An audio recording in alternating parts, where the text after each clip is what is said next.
দর্শক আসসালামু আলাইকুম। দর্শক আপনাদের প্রীতীয় শুভেচ্ছা জানিয়ে শুরু করছে আমাদের আজকের প্রতিবেদন। তো দর্শক দেখতেই পাচ্ছেন আমাদের সামনে এক আপু দাঁড়িয়ে আছে, আমরা তার জীবনের গল্পটা শুনবো। তো জানবো আপু কেন আমাদের ইউটিউবের মাঝে আসলেন, তিনি কি বলতে চান। আপু আসসালামু আলাইকুম, ওয়ালাইকুম আসসালাম ভাই। কেমন আছেন? এই তো আলহামদুলিল্লাহ ভালো আছি। আপু আপনার নাম কি? আমার নামটা মিম। তো দেখতে পাচ্ছেন আমাদের সামনে এক আপু দাঁড়িয়ে আছে, আমরা তার জীবনের গল্পটা শুনবো। আপু আসসালামু আলাইকুম, ওয়ালাইকুম আসসালাম। কেমন আছেন? এই তো আলহামদুলিল্লাহ ভালো আছি। আপু আপনার নাম কি বললেন যেন? আমার নামটা মিম আক্তার। মাশাল্লাহ, খুব সুন্দর নাম। মিমাপা দেখতে তো মাশাল্লাহ খুব সুন্দরী। তো মিমাপা আমাদের ইউটিউবে কেন আসলেন বলেন? ইউটিউবে আসলাম কেন, আমি অনেক কষ্টের ভিতরে থাকি। আমার আম্মু আছে, ছোট একটা বোন আছে। তো আমার আম্মুর স্বামী আমার আম্মুকে রাইখা ছোটবেলা রাইখা চলে গেছে। সে অন্য একটা মহিলাকে বিয়ে শাদী করে চলে গেছে রাইখা।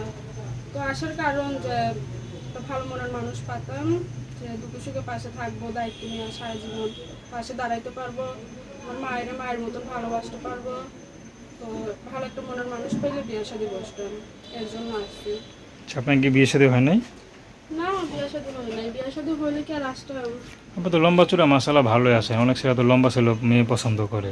তো আপনাকে দেখে কেউ কখনো বিয়ের প্রস্তাব দেয় নাই? দিছে, কিন্তু যৌতুকের জন্য, টাকা পয়সার জন্য তো ভেঙে গেছে। কেন, আপনার টাকা পয়সা বা সহযোগিতা করার জন্য কোনো আত্মীয় স্বজন বা আপনার বাবা নাই? বললাম তো বাবা নাই। বাবা থাকলে কি আজকে আমার এখানে দাঁড়াইতে হইতো? বাবা থাকলে তো অনেক সুখে মনে করো সুখে ভালো মতন করে চলাফেরা করতাম, রাস্তাঘাটে নিজের মতন করে চলাফেরা করতাম, লেখাপড়া করতাম, অনেক সুন্দরভাবে জীবনযাপন চলতো। কিন্তু বাবা নাই বলেই তো আজকে এত কষ্টের ভিতরে আছি। আচ্ছা, লেখাপড়া কি একটু করেন নাই? না, করতে পারি না। তো অনেক আশা ছিল পড়াশোনার জন্য, কিন্তু টাকার অভাবে পড়াশোনা করতে ভাই পারি বোন না। কয়জন? ভাই বোন ছোট একটা বোন আছে, আর আম্মু আর আমি। আচ্ছা আচ্ছা।